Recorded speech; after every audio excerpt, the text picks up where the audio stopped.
Open Space is a programme responding to issues of concern to a particular section of the public. And in this case, the issues it raises are very much public issues that concern us all. The behaviour and the discipline of the police, and the extent to which, in this of all years, civil liberties have been compromised.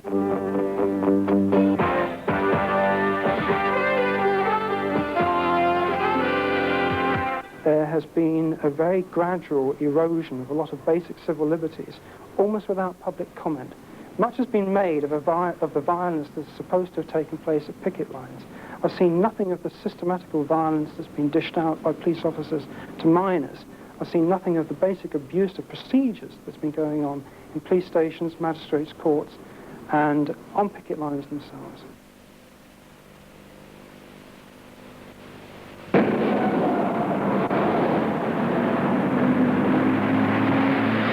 You've got this business of Poland, you know, where Lech Walesa goes 100 or so miles across Poland. And he stopped about 3 times in the course of one journey, and on the 3rd or 4th time he's arrested, you know, and he's kept for 5 hours. And you've got people in Parliament raising their hands in horror, you know. How can this happen? And we can't go 20 miles up that road. Not 20 miles without it being stopped 3, 4, 5 times. And is this Poland or what? Hi, gentlemen. All right. Where are you off to? Going to Nottingham. You're going into Nottingham? And who are you, might I ask? Well, do you need to know? Yes, please. Can you turn the camera off? It's flickering in my eyes. It's not. It's not law against filming, isn't it? Oh, none at all. Oh, None whatsoever. What are you going to Nottingham for? Well, we're on business. What sort of business? Well, we've been filming in Nottingham, we've been filming solicitors in Nottingham, been filming in Derbyshire, and been filming in Yorkshire. And who do you work for? BBC. You work for the BBC? Yeah. Have you got any credentials on you? Good. Do you all work for the BBC, do you? Not all of us, no. No. I see. What do you do? I'm a coal-face worker. You're a coal-face worker, are you? Yeah. What do you do? There is no statutory power that gives the police the right to set up roadblocks on the large scale that they have. There is no act of Parliament at all. If they can't point to a statutory right that enables them to do so, then as far as I'm concerned, they have no power at law, and therefore it's unlawful. Have you been stopped before today? No. You haven't? Not at all. Where have you come from now? We come from Edlington. Sorry? Edlington. Whereabouts is that? Near Doncaster. Is it near Doncaster? People are then being stopped, asked a lot of questions that the police have no right to ask, and in many cases, totally improperly, being told to go back. Otherwise, if they don't go back, they run the risk of arrest. That has meant a lot of innocent people getting harassed, a lot of innocent people being forced to delay their journeys, and a lot of very innocent people getting arrested. What's up with him? Does he like photographing policemen or what? That's my job, mate, just like yours. He's a camera. Eh? You what? It's my job, just like yours. Is it? Must be a pretty boring sort of job. Yeah? Must be not as boring as yours. Stood here all day. Would you mind telling us why you've stopped Sorry? us? Would you mind telling us why you've stopped us? Yeah, certainly. In connection with the industrial dispute concerning the miners. But is it lawful to actually stop us like this and question us about where yes, we're going? just hold on a second. It's lawful for us to stop any motor vehicle that's on the road. Is it? Oh, yes. You're absolutely sure about that? Oh, yes, I'm absolutely sure. Okay. Don't ask me I'm whether only I'm asking. sure of the law. That is right. Okay. Okay. Well, why have you stopped us and not all these? Because we suspect that you might be concerned with the miners' dispute. So that's fairly obvious. so But that's it's obvious now that we're not, isn't it? And yet you've still taken out... There is a connection.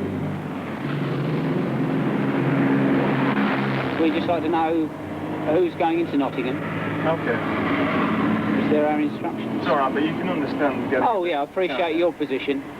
You've obviously got to get Exactly. from place We've to got jobs place. to do. We've got a schedule to meet, that's all. Yeah, I appreciate that fully. Yeah. As I say, it's not being vindictive in all any way. right, fair enough. Okay, sir. I've been told to tell you that if you do go from here to a pit and start demonstrating, you are liable to be arrested. I'm not going to demonstrate. No, no, Why I should appreciate I that. demonstrate? I've been told to tell you that. Okay. Okay? Okay. You have your time. Okay. Carry on with your journey safely. Right, thank you. Okay. Yeah. Bye-bye.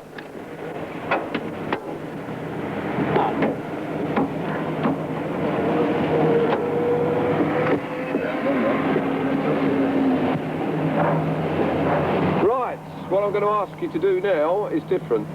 I want you to turn around at the roundabout and travel north on the A1. If you fail to do that, the traffic car there will pursue you, you'll be stopped, and you'll be arrested. For what? For obstructing the police in the execution of their duty. Okay, I'm giving you direction, that's it. Okay, right. Okay, let's go. Thank you. So it's back that way. Thank you, Mr. All right, thank you. Don't drive straight on, obviously we'll No, you will drive slowly around and go back. Which is way to Poland. I think it's very difficult for people who aren't living in local areas to understand the scale of the police roadblock operation. Whole networks and areas of roads can be blocked off on particular occasions. They're actually fairly intimidating because if the police don't want you to proceed through that roadblock, they will tell you that they have reason to believe that there may be a disturbance ahead, and that if you in fact say, well, you still want to proceed, they then threaten you with arrest for obstructing a police officer. And so the roadblock, coupled with the threat of an obstruction charge, is actually a very effective way of controlling the movements of ordinary individuals. Just to show you how it can work, I'm acting for somebody who is an apprentice employed in the mining industry. He's not on strike because there's an agreement that the apprentices, because of their indentures, shouldn't have to be. He was on his way to I think a warehouse to buy something. Having picked two friends up, decided to go to a shoe factory in Harworth to buy some shoes. Now, on arriving near Harworth, I was stopped 3 times by 3 different roadblocks and asked what I was doing. I'm telling them and showing them identification and UB40s. I was allowed to continue.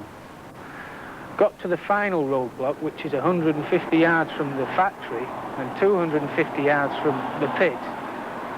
I was told that I must turn round, and if I didn't turn round, I would be arrested. And I said, well, I need some new shoes.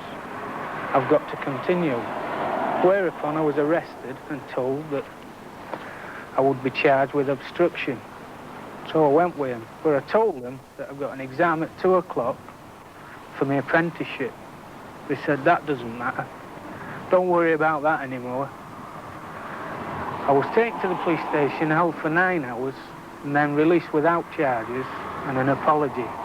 But it don't help me because when I go back to work, I haven't fulfilled my indentures by passing the exam. They're perfectly entitled to sack me, and I've got no comeback unless I can prove that the police were in the wrong. 5 years' work goes completely out of the window because he was quite unfairly and unjustifiably stopped by a police roadblock where the police officer wouldn't believe what he was saying. Now he can sue the police, somebody says.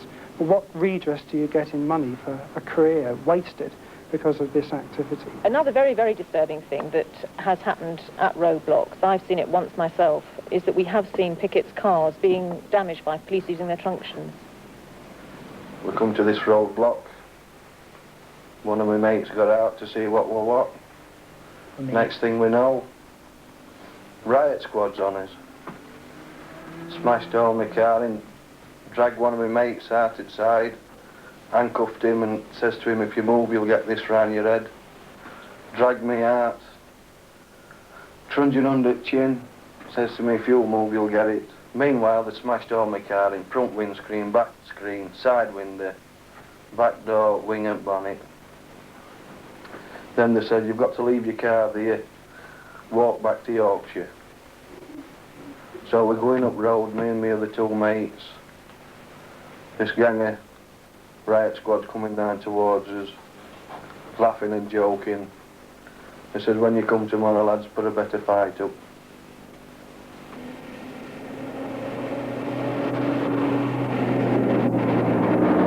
Sheffield Police Watch began back in the early days of the dispute. And we're now a group of approximately 40 people. In the last 5 months, we've visited 45 pits several times. We've made, it must be about 150 reports by now.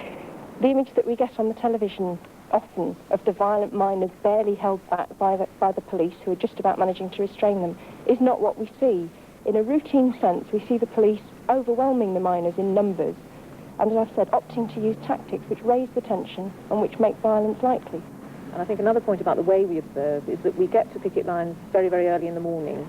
and that we're there then for several hours, and we see how the events on a particular picket line unfold, so that if there is in fact a flare-up or some violent dispute, we can actually see that in the context of what the build-up has been on that morning.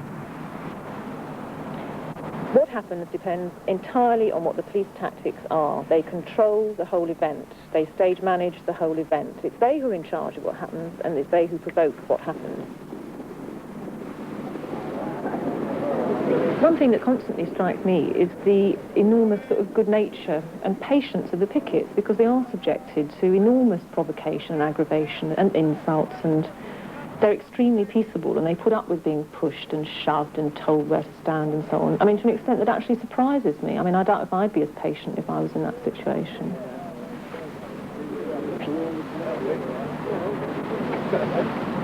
If you've got 50, even more police vehicles escorting into work a small handful of miners in such a way that there's no possibility of the picketing miners stopping those people and peaceably trying to persuade them not to go into work, you've got a situation which is actually created by the policing, which could well cause a breach of the peace. So whose peace are you protecting? Whose rights are you protecting? The amazing thing about it, they brought 3,000 police a week last Wednesday to escort him in, strikebreaker. The same man has been sacked on 2 occasions at this colliery. 3,000 police, and we counted that by counting transit vans and coaches. So there might have been a few more, actually.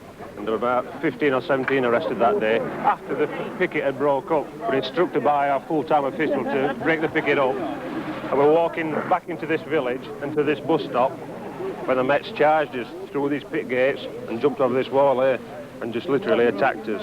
I seen all riot police. I seen them all come over at walls where miners weren't doing it, and they had them penned in down there. I was stood here talking, and then miners weren't even saying a word. And they got a bloke down there, and he must have been 40-year-old, like I've just said, and they wouldn't let him up. There were 6 of them kicking hell out of him, and all coppers scattered rest at pickets. You said before you wouldn't have believed it. Why? I wouldn't have believed it. I've only seen it on telly, and I've always thought, well, what have pickets done to get them like that? But they never did a thing. They made arrests, gave us some fish, don't we, across this road, dragged us into these zone pit offices, and in there, I can only describe what they did to us as torture. I witnessed Gary Shepherd getting his head put through a glass panel door inside the office, and also one of our officials, Frank Arrowsmith. They got his hand in front of my face, and they were twisting his fingers back and trying to split the flesh between his fingers, and I was pinned at wall by 2 colts. So even if I hadn't, I wouldn't have risked doing it. I would have helped the poor bugger then, because they got us all that scared stiff, we couldn't move. They got me on the floor in pit yard, put some bolt into me, then dragged me into offices, which has changed completely. Names, there's logistics on doors, holding room, charge room. They threw me through a glass door, picked me up at the other side, and then asked me if I wanted to smoke. Another thing that disturbed us about the way the police have handled the dispute is the large number of outside police forces that come into local areas, which create certain kinds of problems. People from outside forces are less concerned, I think, as policemen about the impact of what they do on local communities. It was frightening, I'll say that, because even when we were in there, and apparently these Metropolitan cops calmed down, they started to talk to us about aspects of the pit strike. And you thought, oh, they've become rational again now. And so you talk to them and try and put your point of view across. And then immediately they become aggressive again then and threaten you that you were talking stupid. And so you say, okay, Sergeant or whatever, let's forget it, we'll not talk. They were scared.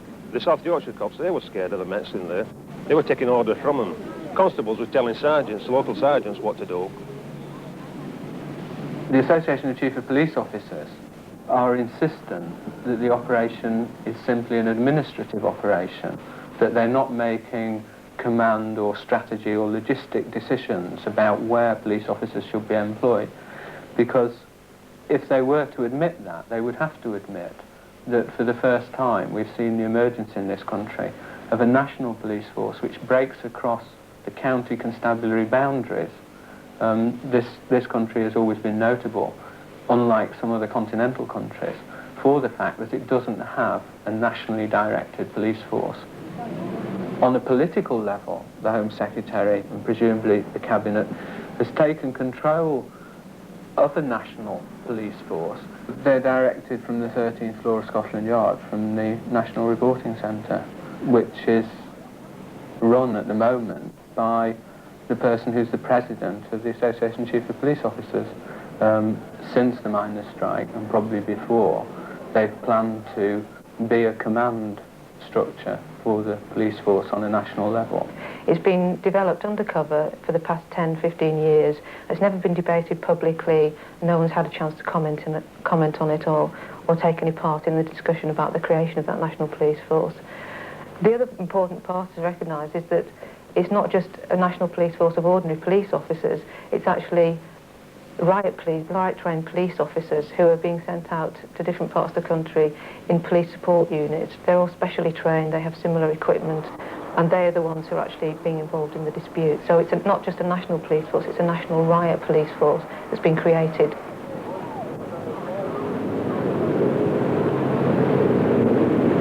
I went to Orgreave several times right at the beginning of the mass picketing there, Tuesday the 29th of May.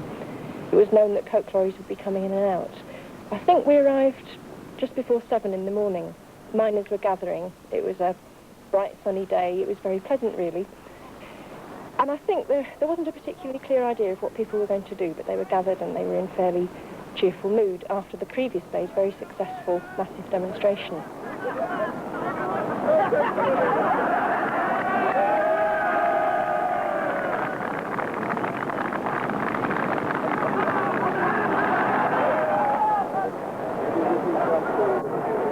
Became clear to us, watching what was happening, was that the police were behaving rather as if it was a military operation. They lined police horses up at right angles to the largest group of pickets, which consisted of many hundreds. It was a very substantial group.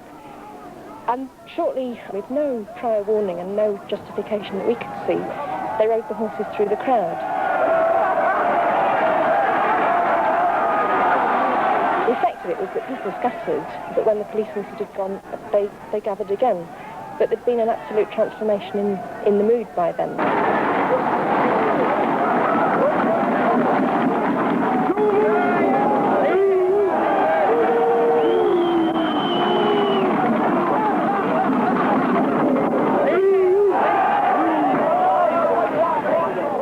Until you see a police horse coming at you, whether it's at the trot or worse still at the canter, you just can't imagine how frightening that is. It's a very violent thing to be faced with.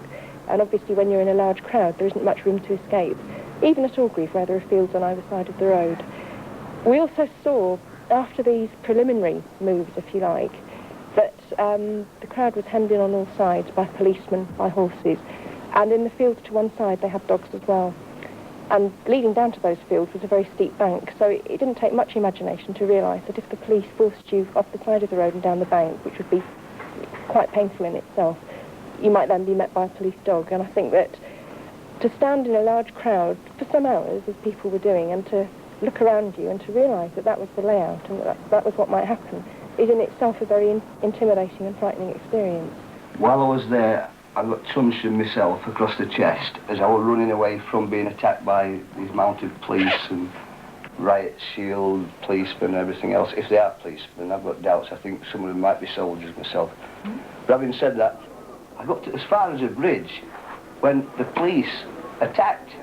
I couldn't run because obviously I was injured. So the only thing I could do was go to the side and kneel down. Well, this happened several times, at least 7 times, until I could get out of the way, hobbling along. And at one instance I was knelt down and there was one lad attacked by police and he was just stood at the side of the car doing nothing. The police attacked him and he turned to me and he was pleading on his face. He said, "Help me," as this policeman attacked him with a little shield and it's, "Come on here," he's saying. And this lad turns to me, I'm on my knees, I'm injured. I couldn't help him and I was disgusted. I was heartbroken with what was happening. This lad, he was pleading to me with his face and his comments.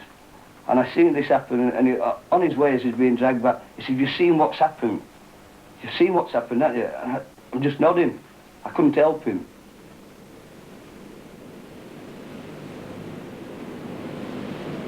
And it wasn't the youngsters I felt sorry for, it was the middle-aged person who couldn't run very fast. And when the horses come running out, all the youngsters just run away, and all you were left with the older generation. By the time we come back to them after they stopped it, we went back, there were people there with broken arms, the elbows, the knees, and you won't believe how many people had the skull wide open, and it's always the back. I've never seen yet a picket with a truncheon mark up front of his face. It's always at back, and I can't see anybody hitting anybody while they're running away.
That people have not done anything which would lead them to expect that kind of thing to happen to them. It was an absolutely shocking sight. It seemed like a medieval battlefield on a brilliant sunny day, both very strange and very frightening.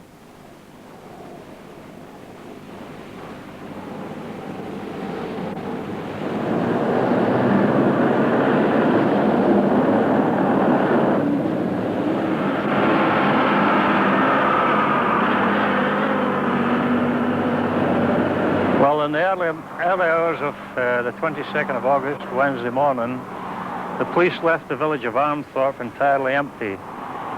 It's my belief that the Chief Constable gave this direction in order to capture quite a number of pickets caught in this area here, where you see the funnel leading to the pit gates. Now, at 6:15 in the morning, when the police left, there were a massive pickets here started to build a barrier.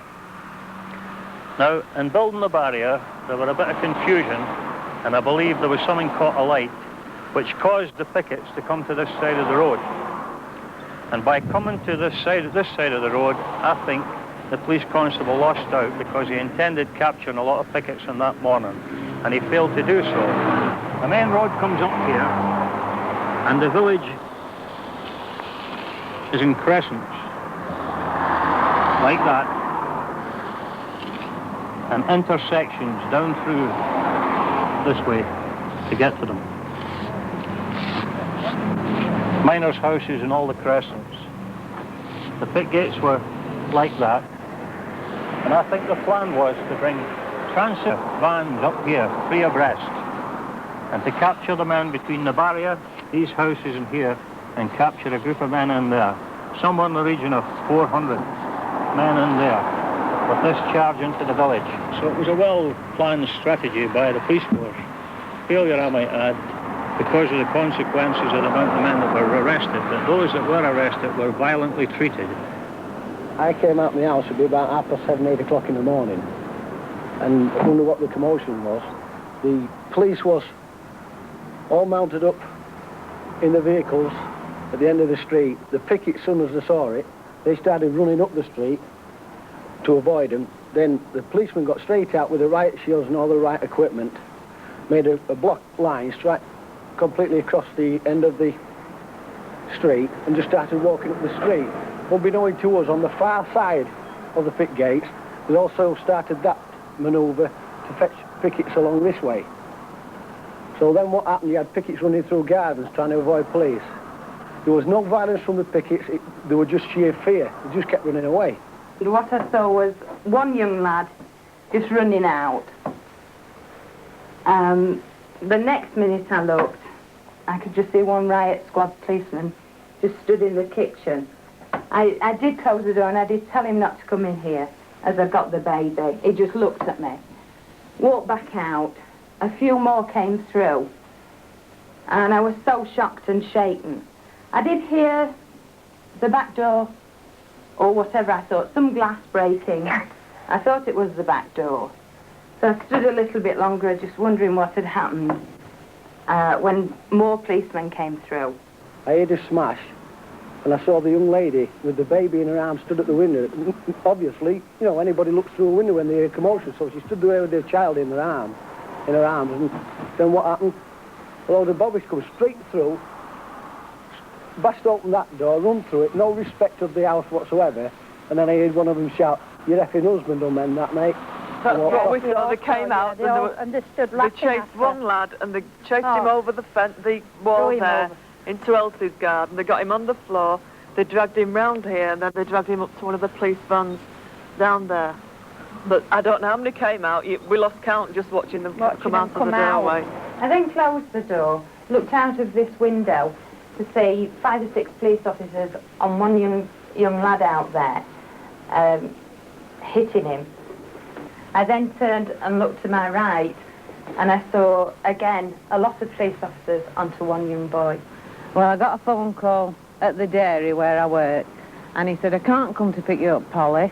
He said, "I'm just watching a copper." Well, 6 coppers, he said, they're onto a young lad, just under the bay window here. He said, they're really beating him up. He said, you can hear it crunching into his head. He said, it's horrible. And, you know, that's how I got to know about it. You can still see the blood on the floor. It's raining, it still hasn't washed away. Where they beat this young fella to the ground before dragging him down the pavement, continually beating him. When they'd finished with the damage they did to him on the floor, they dragged him over to the van handcuffed, sat him in the van in a seat with the rest of the police were sat there. The sergeant come up, opened the back door and said, "Right, lads, mount up." I was stood exactly in this spot. And I just looked at the lad. He was leaning forward with his head bleeding. No attention was made to help him. No attempt was made to help him, I should say. And the sergeant just came up, wrenched his head right back of the seat, twisted his head so he'd fall on the floor. He fell on the floor, and then all the police then just mounted up by walking over the top of him. And then just after that incident, another lad had been arrested up the street, and he was split. His head was completely split and covered in blood. And all the pickets were held back. The coppers' riot shields were all there.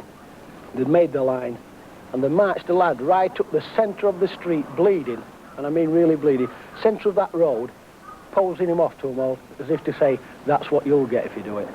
When there was a boy down there, he was just running away from the police, and he got both his arms and rammed his face into a lamppost, and then police kept on walking him up and down, just across the pit, and then ambulance come and they won't let him go in until about half an hour later. Police hit a man over head with a truncheon, and all his head were bashed in, and they wouldn't let him get in ambulance. And when it come up television, it was one copper sitting at the side of an ambulance with a little bit of a cut here.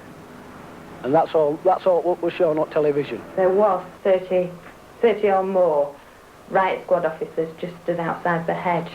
I put Jonathan back with his toys, shut him in, and walked out.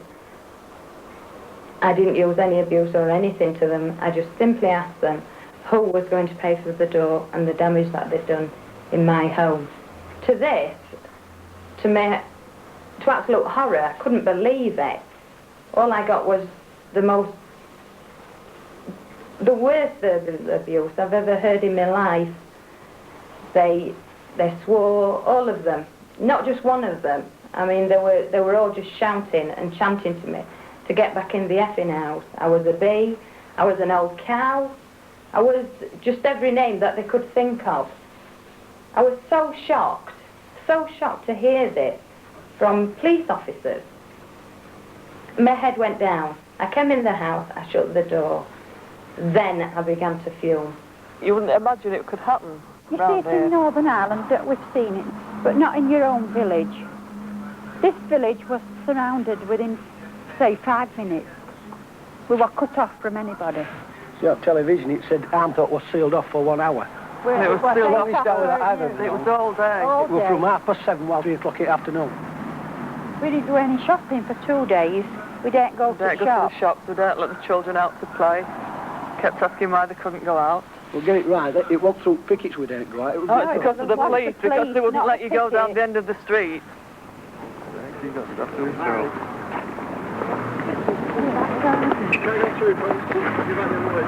No one's going down there at the moment. You have to go back down the It's really wrong not going through your own village. You know, the police you see, they're bad enough, but now they're even coming knocking at your door. Well, I felt wicked angry, you know, furious. Because it's not a normal thing for 23 policemen to surround a house that's had nothing to do with police, ever been in trouble in your life.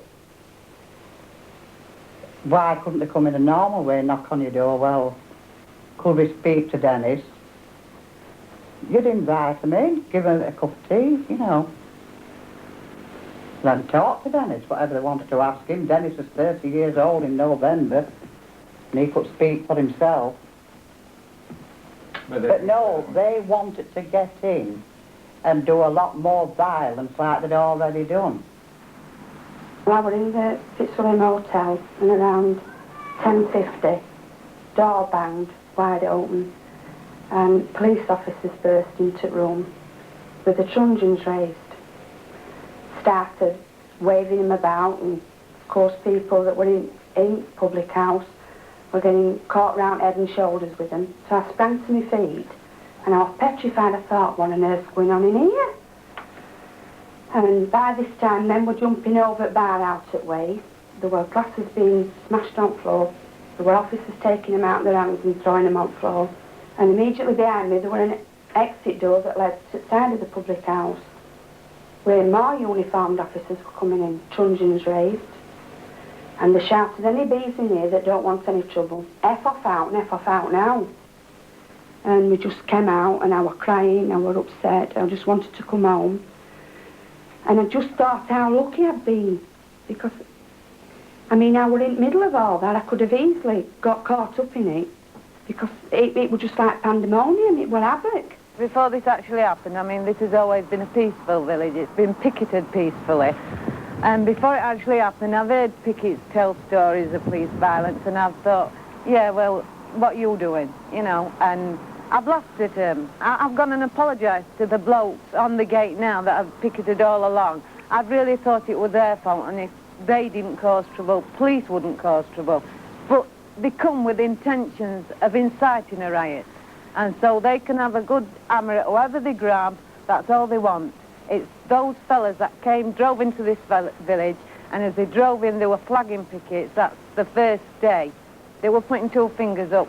They had big notes, £10 notes and £5 notes stuck to the side of the vans.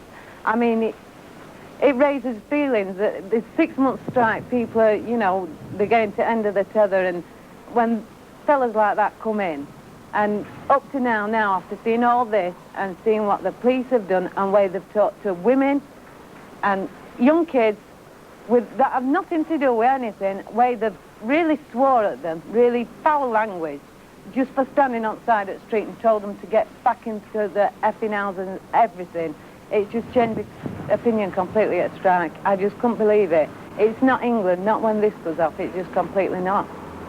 I'm also a part of the Royal Army Medical Corps in the TA department. You know, I'm concerned with saving life. And when and policemen take a first aid certificate to assist people who are injured, and they literally damage people. Not trying to help them, they damage them people. And that, to me, is a criminal act. Total criminal act.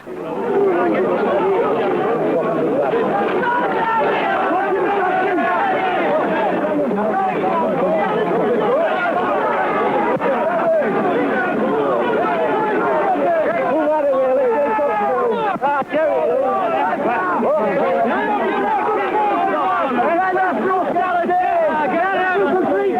they can do that to people, is it? Oh, you sorry, you can only film what good part. No, you coming up,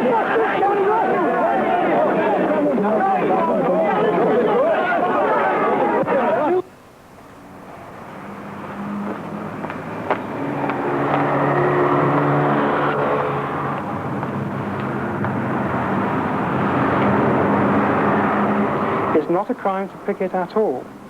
There is no criminal offence of picketing. What you have had is something like 6,000 miners arrested during the course of this dispute, charged in the main with very minor offences, obstruction of police officers, threatening behaviour, which normally involves no more than shouting scab at a working miner.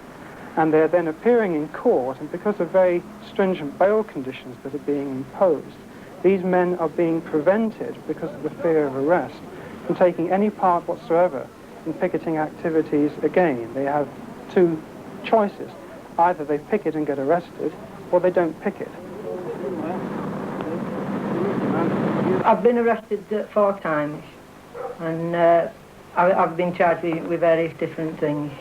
But the offences I was charged with in the early stages were only small offences. But yeah, I've been kept for 15, 22 hours, 28 hours in one case. And I've been fingerprinted, photographed, and generally criminalised. They're getting everybody's details, not just as ours, as I said once before, as wives. They're getting details about everybody, how old they are, what the habits are, everything. And this is happening in every village. It can't be unique to Edlington, the only village that we do know it. They took us into an interview room, and they questioned us in a sort of overtly friendly manner, the officer who questioned me was saying things like, if I was in your position, I'd be on strike, and I'd be picketing because, if they closed my police station down, I'd be very angry and all this. And gradually the questions drifted. That's the only word for it. They didn't sort of come straight out and say to me, what's your political affiliations or anything like that. But they gradually drifted into it, what do you think of Arthur Scargill then, and are you a Scargillite? This sort of thing. And gradually we got deeper and deeper in, till I realised he was probing me. It came to me sort of suddenly, that he was probing me about my political affiliation. And of course these are all methods tried and tested by a militarised RUC in the 6 counties of Ireland and by the British Army in Ireland. The way that the police have behaved in this dispute bears no relationship at all to the long tradition of common or criminal law that we have in this country. And the courts are just being used, the magistrates are being used to sanction a militarised police force acting as if the law had actually been suspended. It is clear to me that people who appear charged with offences in connection with the dispute are not being dealt with as normal offenders. Special courts are set up to deal with them, and practice in those courts diverges from normal practice in the Magistrates' Court at Mansfield. As an example of this, in the early days in the court, people were being arrested and they were being brought in to the courts in batches of 60 or 70. Courts were being set up specifically to deal with them on the basis of remand.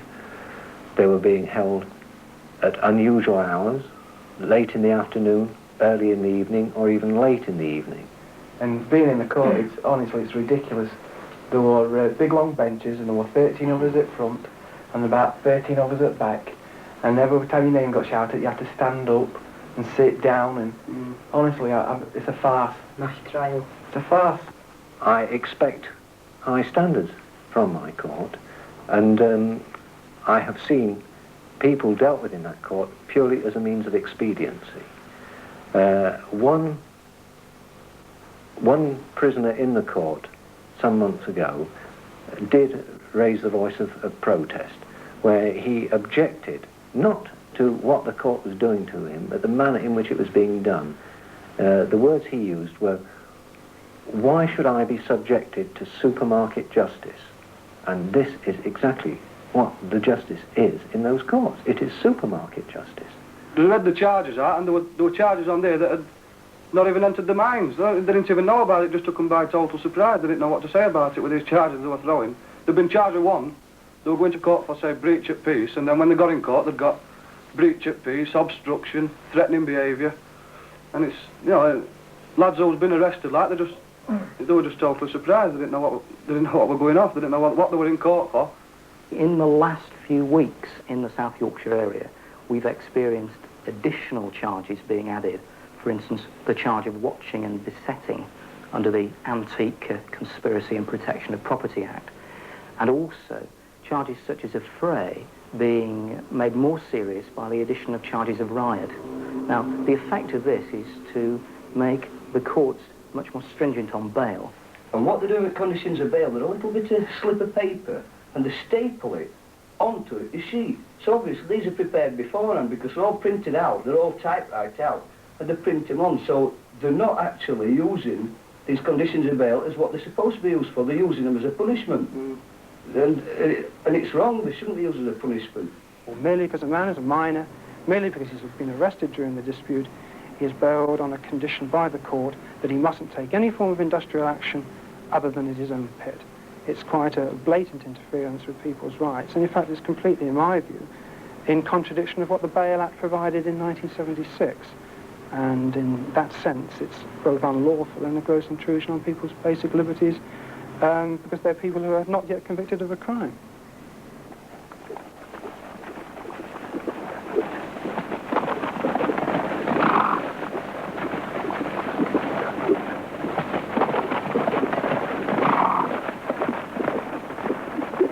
I feel that I've been fighting for my job, and I can't understand how people are allowing the police to behave as they are doing. I think that the police are under orders to harass us as much as possible in order to get us back to work. I think it's political, and it makes you wonder how far they're prepared to take orders and what they'll actually stop at. The kinds of very heavy policing that we've seen, the use of riot equipment and horses in circumstances that cannot justify it whatsoever, will perhaps become a new sort of benchmark, a new standard kind of policing for any large civil demonstration, football crowd, whatever it might be. And we're very concerned that the police will just automatically use these very heavy tactics. At the moment, there's a bill going through the House of Lords which will give the police quite extended powers. Power to hold people for longer in custody than they do at the present. Power to set up the very roadblocks that they have been using for some time in Nottinghamshire.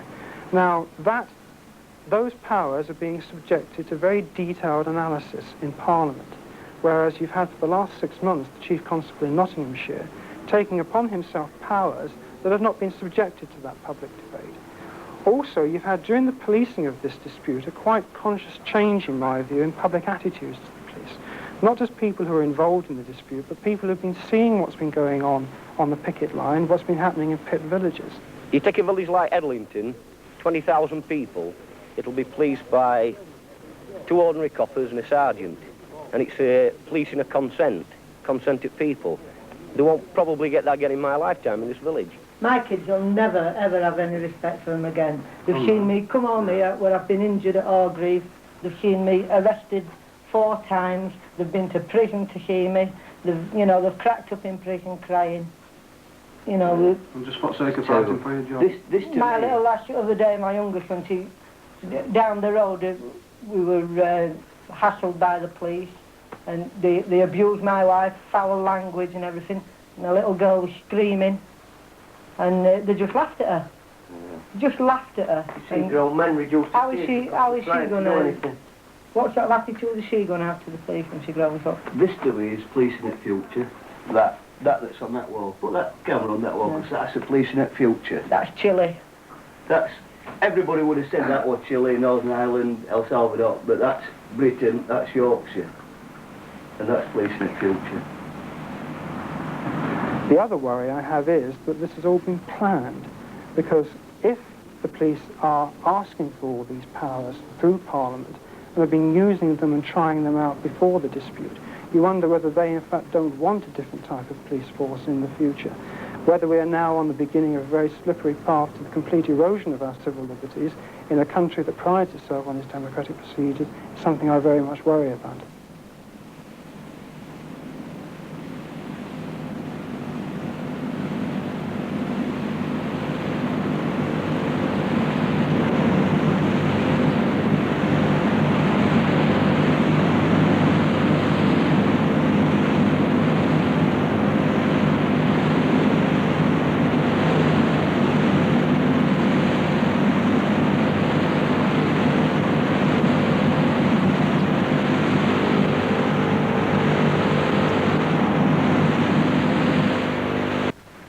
Watching that powerful and committed piece of television with me, and it's not always been a comfortable experience, have been Charles McLaughlin, Chief Constable of Nottinghamshire and President of the Association of Chief Police Officers, John Alderson, former Chief Constable of Devon and Cornwall and a member of the National Council for Civil Liberties inquiry on policing the miners' strike, and Graham Zellick, Professor of Public Law. It's the legal and policing issues raised in that film that we wanted to discuss. First, Mr. McLaughlin, what in that film surprised you or disturbed you, if anything? Well, I think what disturbed me, first of all, was the film itself, if you like, that this purports to be an independent view of the miners' dispute, but in fact it was a very biased and very selective piece of reporting on the police. I think the thing that upset me was there wasn't even a concession in the film anywhere to what happens in pit villages, about the intimidation that's going on, about the violence at pit gates, about the thousands that turn up to intimidate very few workers going to work. And I think the other thing is, too, that it totally ignores this. It's as though it just doesn't exist. And really, that's the cause of it all in the first instance. I think it would be fair to say that obviously the instances we see, of some of them quite nasty, we would deplore. And I know that many of them are already being investigated, and quite rightly so. And action will be taken in the right circumstances. But, you know, very often, policemen in these situations respond to the kind of violence to which they're being exposed. And really, it's a reaction to that very often that it happens. A rather dangerous thing to say, is it? That the police react to the violence that's offered to them? I'm sorry to say that there are certain circumstances where policemen do things that we as chief police officers wouldn't want them to do, and quite frankly, that policemen themselves, on reflection, probably regret they did. Don't we expect the police to behave slightly better than that? Absolutely, and I agree, and all the training goes to that. But you stand in a crowd where you're being violently assaulted, where you're possibly in danger of your own life, and that has happened in some instances, where you're surrounded by people who really intend to do you harm, and the best training in the world can't sometimes overcome that human reaction.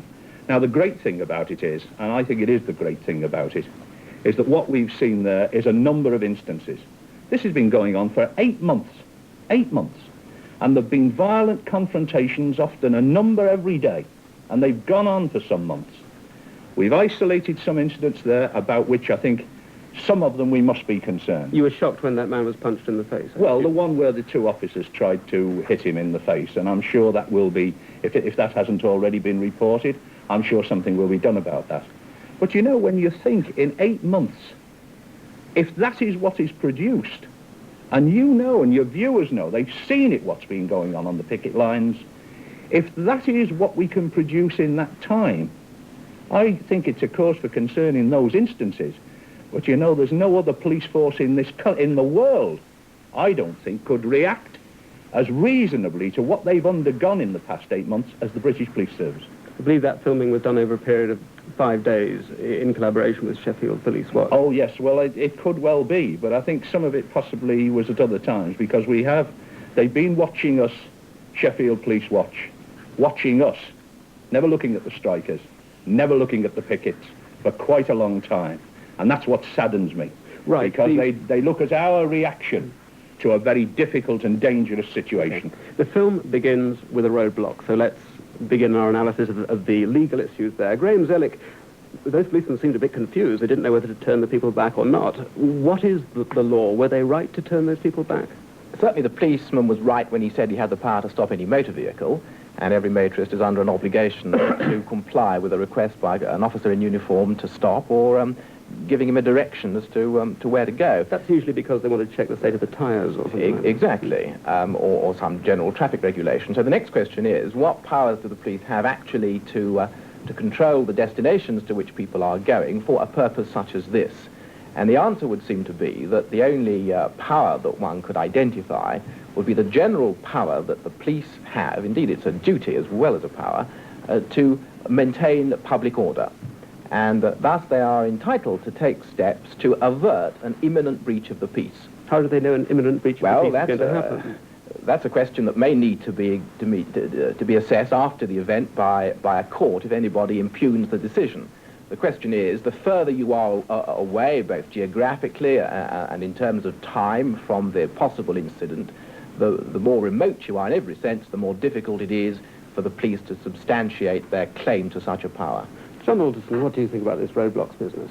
Well, of course, it does raise important issues of civil liberties, there's no doubt, and I don't think anybody would deny that.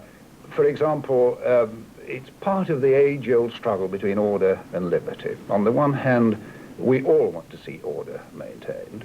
On the other hand, we don't want to pay too high a price in the civil liberties that have to be surrendered or damaged or denied. One of our great weaknesses in this country, of course, is the lack of a Bill of Rights, and I agree with the Professor that although the miners themselves seem to misunderstand their rights, you could see that throughout the roadblock incident, that they were not quite sure, nor were the BBC crew. But on the other hand, nor were the policemen quite sure. They changed their minds twice. So there's a great deal of uncertainty about the law, and that only feeds resentment sometimes, and particularly in cases where the young man going for his shoes was caught up in the whole business. Nothing to do with the strike at all, according to the film, caught up in it. So you can understand in the highly emotional conditions that exist in the coalfield areas that these things can happen, but the important thing is to notice them and try to do something about it. We take the view, and I mean it's very much Nottinghamshire anyway. My view is right from the outset, and it became very evident at the beginning what was going to happen in Nottinghamshire. We were going to be subjected in the pits, and we had it at Hollerton, Harworth, and one other pit very early on. We were going to have very violent confrontation. It was like a descending army coming in from South Yorkshire. In many instances, we had one at Harworth, 10,000 people to stop 230. Okay, so your view was well, what? Our view was that we have breaches of the peace. There are people coming in the thousands, not to exercise their rights, to picket, but to violently intimidate small numbers of people going to work. You don't know that every single one, though, is going to do that. Well, you saw one car, you see. You saw one car. But when you've got 400 and 500 cars coming in, when they're blocking the motorway, when they're coming in 2,000 and 3,000, you know there is going to be trouble. Now, you know, what do we do? Whose civil liberties, if we're arguing about civil liberties, there are other people's civil liberties involved, and those are the people who are wanting to go to work, quite rightly, and are being prevented from... All the same, there is a right to picket, isn't there? There is a right to picket, but there isn't a right to picket in 3,000 and 4,000 at a time. And there isn't a right to go into the villages and intimidate wives and families. Now, that's what we're having as well. And people tend to forget that. Mrs. Ehrlich, are you worried about the creeping criminalisation of the liberty to picket, which, after all, is not criminal? There's nothing criminal about doing anything like that, about going to a particular place and by your presence indicating a certain point of view, or seeking to communicate with anybody who is prepared to discuss the issues with you. Of course, mere numbers alone doesn't make it illegal, but if mere numbers turns an otherwise orderly assembly into one that poses a genuine threat to public order and intimidates people, then it's inevitable that it ceases to be the kind of picketing that the law accommodates, and itself is criminalised, to use your word. John Alderson, I mean, I take it you're interested in the civil liberties of people who want to go to work. Sure, indeed. I think civil liberties must be indivisible. I mean, if one is going to argue for a right of passage, that's what we're talking about, if it does exist in England, I think it still is acknowledged that there is a right to move freely along the highway, that if a person has a right of passage to go to work, then a person has a right of passage to go elsewhere, provided he's not doing something unlawful. And I think, for example, yesterday the Home Secretary in the Financial Times interview said that the right of people to go to work had been well maintained. And I think it's also important to be impartial here and to make sure that the people who are wanting to move about to do other things have the similar right of passage maintained. That's all I'm saying. And can I say that? I'd absolutely agree with that, because we've had a number of demonstrations in Nottinghamshire and marches and so on involving NUM people through this strike, and we've never attempted to stop them coming. We've never tried to stop them marching through the towns and demonstrated. What we are concerned about, quite genuinely, and I accept everything that's said about civil liberties, and I agree with John that, you know, we have got to look at the whole. I think sometimes, and this kind of film illustrates it, we tend to look at the bit of civil liberty you want to look at, and I don't want to do that. The central allegation of the film, or to me, what is the strongest allegation, is that it is the police that contributes to, and indeed sets, I think the film said, provokes the climate of violence on the picket line. How do you answer that? Well, let's take the business of riot shields and helmets. We didn't even bring the riot shields and helmets out that came with forces assistance coming to us. We didn't even bring them out for the first 3-4 months because we didn't need them. What happened was there was a gradual escalation of violence against police lines. And it was born out of, I think, the fact that the miners couldn't achieve the objectives they wanted to. You're not saying that the escalation was contributed to by police equipment? No, police if you look at police equipment, I mean, you could see it quite clearly at Orgreave. The beginning of the trouble there began with the line of conventionally dressed policemen just standing in line. Yes, and then the riot shield came in, and then the horses progressively increased. I'm quite sure they didn't come in until there was a need for them to come in. We don't want a police. I mean, the great thing about the dispute is so much of it has been done in a conventional way by policemen linking arms and pushing and shoving. It's only when you get, and you've seen it, the rivet guns, the blocks of stone, the rocks, the barricades, the fires, everything else, you've seen them. Everybody else has seen them. It's only as they come that we have to respond to that. John Alderson, do you think the police overreacted for instance, at Orgreave? At Orgreave? Well, it's very difficult to say without being on the spot, and we only saw the cameras from one particular angle. There were suggestions coming from Mr. McLaughlin that stones were being thrown and people had to react to it. The police had to react. We have a very valued principle in policing in this country, and that is the doctrine of minimum force, or the use of minimum force. And the police should, and at most times do, try to just meet force with the absolute minimum. Now, most chief constables, or all chief constables, and I think most policemen, will be disturbed to see policemen actually committing excessive violence and criminal violence in some cases. And I know if those are reported, they're likely to be prosecuted. At least the matter will be considered. So I think it's important again to say that we like our police to stick to the doctrine of minimum force, and where officers do commit criminal violence, they should be charged like anybody else. That's the rule of law. Charging across those cornfields and with those truncheon marks at the back of the head, minimum violence? Well, again, I don't know what the circumstances were. I'm exactly the same as John. I'm not Chief Constable of South Yorkshire, I'm Chief Constable of Nottinghamshire. Well, you must know what's going on. That is an important policing matter. You're head of the Association of Chief Police Officers. Well, I'm sorry. Not just like an ordinary viewer. No, it's not. It doesn't quite work like that. And this comes up to another fundamental principle, which you might get onto in a minute, that the policing of South Yorkshire is very much a responsibility of the Chief Constable. And quite frankly, I don't know a great deal more than the viewers seen on television. I know there was trouble at Orgreave, I know there was considerable violence, but again, it depends on what the circumstances have been. I mean, the use of police horses is not new. I mean, we've seen it for the first time in recent years, but go back to the beginning of my service 30 years ago. And you will see police horses being used, charging people. But unless you believe that those miners were actually lying or made up the whole story, nothing particularly bad was happening from the miners' side. There weren't stones flying when those police horses bolted through. Well, let me assure you, I mean, from my point of view, and again, I can't speak for the Chief Constable of South Yorkshire, I'm sure the same principle applies. You're not going to introduce riot shields, and you're not going to introduce helmets, and you're not going to introduce horses charging unless you really have to. That's certainly my principle, and I'm quite prepared to believe it's his and other Chief Constables as well. Chief Constable of South Yorkshire was in charge then at Orgreave. Who was in charge at the Armthorpe incident, the sealing off of That would be South Yorkshire as well. Yes. And the Chief Constable would be I don't know in whether control. he'd be in personal charge, but he's responsible for the policing in his area. even the police who come from other forces as well? Yes, absolutely. It's a fundamental principle that policemen who come from other force areas are your responsibility. They're in charge of the chief constable on the spot. Graham Zoellick, were the police within their rights to block off that village and then to charge through people's homes? Blocking off the village comes back exact to the same common law doctrine, which is so uncertain in its application on any given occasion. They can do that which is necessary, but only that which is necessary, in order to avert a breach of the peace and maintain public order. That possibly would extend even to invading private property, but I say that with some hesitation, and essentially entering into private property is not sanctioned by our law and is at first sight arguably unlawful. John Alderson, I would reckon that you would look at that with more than hesitation, wouldn't you? Yes, I would, because you see, that clearly is an old established mining community, which is generally law-abiding. You heard the old lady say, you know, if the local policeman comes in here for a cup of tea and he wants to speak to my son, well, he can. And these great traditions, and I've policed these areas myself in my early days, seem to have been caught up in this great tragedy. And these memories are going to really affect people's attitude to it, not only just to the police, but to law and order generally.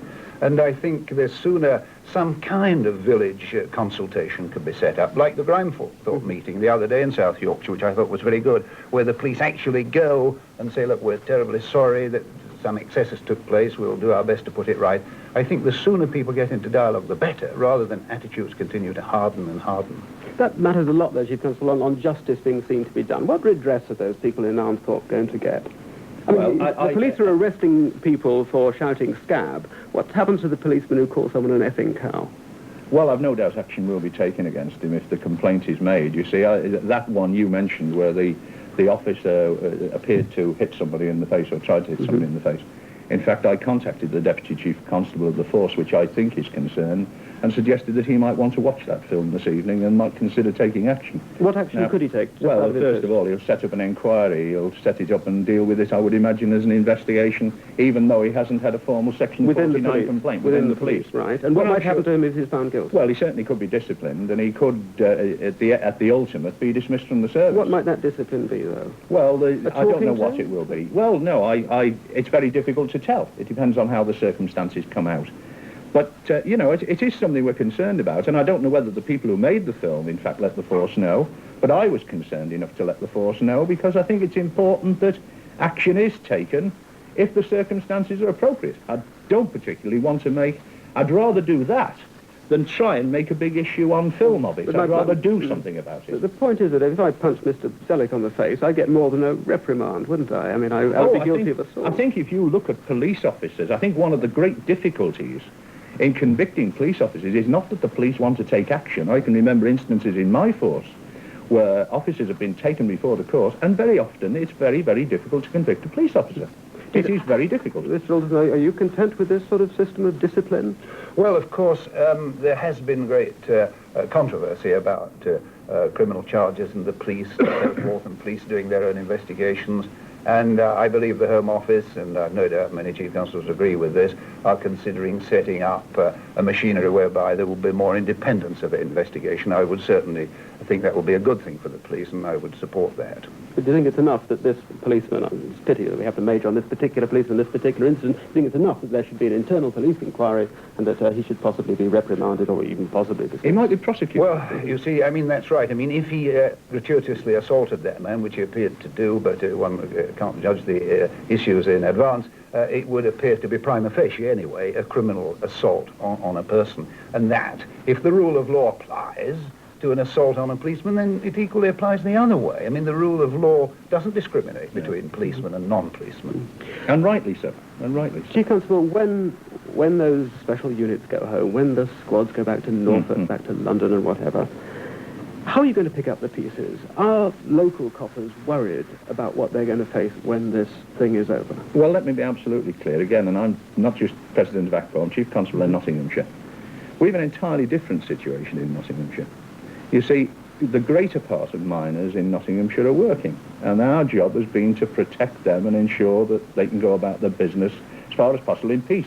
They think we're doing a grand job. But talking to other Chief Constables, are they worried about how they're going to pick up the pieces? There are pieces to pick up, aren't there? It is going to be a difficulty. There's no doubt about that in some of the villages, that this relationship has to be established. But, you know, I do like to feel, it is going to be difficult, but I like to be a little bit on the optimistic side. There are going to be some places where there are a lot of miners who haven't been involved in the violence. The numbers, 4,000, 5,000, 10,000 at the peak, and not all the miners are on strike.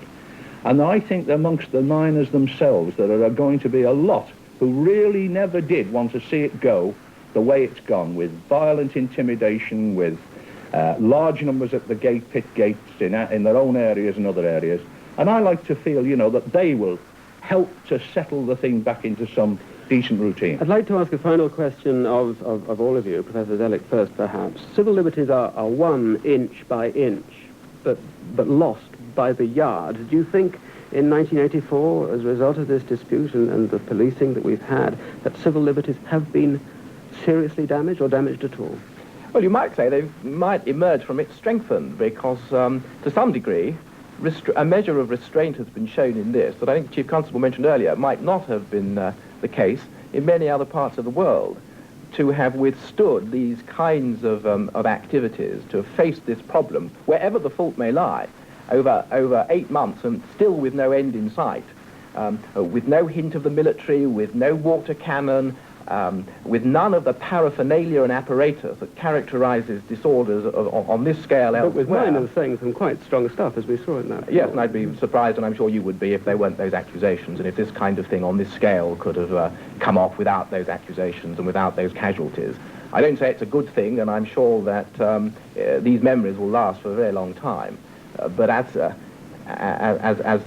health of civil liberties goes, I'm not particularly alarmed about that. Very briefly, Mr. McLaughlin, any damage? There must have been some damage to civil liberties. I'm not sure. I think possibly, I agree with Mr. Zellick, that I think possibly they've been strengthened. You see, what would have been the reflection of the community, the whole community, not just mining communities, but the whole community, if thousands of people had stopped people going to work? What would they have said to us? They'd have said, you failed the community, the whole community, not the little one, the whole community. And I think what we've done is we've an achievement in that. Now, there's the case coming up next week on this question of intercept policy and all the rest of it. I think there'll be quite a bit on civil liberties will come out of that. But I like to feel we've achieved something rather than lost something. John Alderson, profit or loss for 1984 in terms of civil liberties? Oh, I think a balance sheet drawn up will indicate that some of the civil liberties have been eroded. Certainly the civil liberties that have been protected for people going to work. I mean, that comes out with credit, as the Home Secretary claimed yesterday. But I think the rights of people to move around quite often, and the accountability of the power of the police, which is having to be deployed naturally in these circumstances, those are going to be raised. And I think my own view is that there'll be big questions about policing the system generally after this is all over. Gentlemen, thank you very much. And that's it from this special edition of Out of Court. We'll be back next Wednesday in our usual format with news, comment and gossip from the world of the law. Till then, good night.